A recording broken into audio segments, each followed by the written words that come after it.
Okay, you know that feeling, right? You're just watching some videos and a commercial comes on. And then suddenly, that song is stuck in your head for the entire day. It just plays on a loop, and it's so annoying. But what if I told you that's not some random accident, that it's totally on purpose? Yeah, there's a whole secret science behind why those tunes are so sticky, and today we're going to pull back the curtain and see how they do it. It's a full-on strategy. Think of it like advertisers have this secret playbook. And in this explainer, we're going to break it all down, level by level, so you can see exactly how they play the game.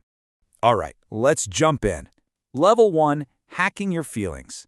This is where advertisers use music kind of like a remote control for your brain. It's like they found a cheat code to get right into your emotions before you even have a chance to think. So here's how it works, and it's actually pretty simple. When you hear music you like, your brain literally releases these feel-good chemicals. It gives you a little mood boost, makes you pay more attention. And if an advertiser plays that happy song while showing you their product, your brain starts to connect that good feeling with the product. It's a super clever and really powerful move.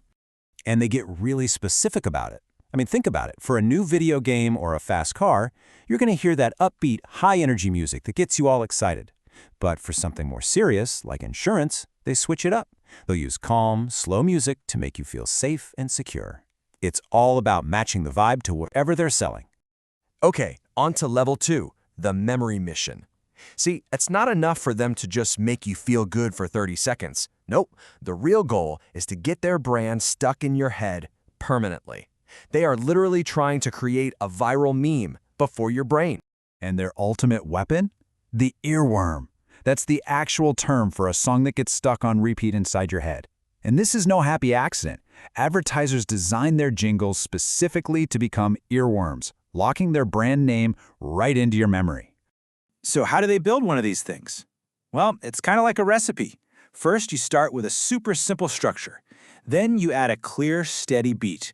Mix in a ton of repetition, and finally, sprinkle in some easy rhyming lyrics. You put all that together, and you've just cooked up a tune that is almost impossible to forget. And that repetition, that's the absolute key. The more you hear it, the more familiar the brand starts to feel. And here's the trick. Our brains are just wired to trust things that feel familiar. So when you're in a store choosing between two products, you're more likely to grab the one that feels familiar, all because of that one silly jingle you've heard 100 times. Let's level up again. Level 3, the algorithm for your ears. You know how TikTok or YouTube seems to know exactly what videos you want to watch? Well, advertisers do the same thing with music. They don't just pick random songs. They pick songs targeted specifically to you. Before they pick the music, they're asking, who are we trying to reach? They look at your age, your cultural background, and even your musical tastes. The goal is to find a song that feels like it was chosen just for you, which makes you way more likely to listen. For example, if an ad is for teenagers, you're probably going to hear a current pop or hip-hop track. But if it's targeting their parents, you might hear a classic rock song from when they were young. It's all about making the ad feel like it's speaking your language, whatever your age is. And it's not just about age. They do the same thing with culture. Using instruments or musical styles from a specific part of the world can instantly build a sense of trust and make a giant global company feel more local and authentic. So we've cleared all the levels, and now it's time for the final boss. But here's the twist. In this game, the final boss is you. Because once you know the playbook, you're the one holding the controller. And this brings up a really big question, right? Is it fair for companies to use these psychological tricks to influence our feelings and choices, especially when we don't even realize it's happening?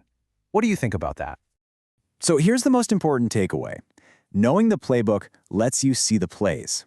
This isn't about ruining the fun of music and ads. It's about giving you the power to see the strategy in action. So next time you're watching TV or scrolling through your feed, listen closely. What emotions are they trying to trigger? What earworm are they trying to plant in your brain? The game is on, and now you know the rules.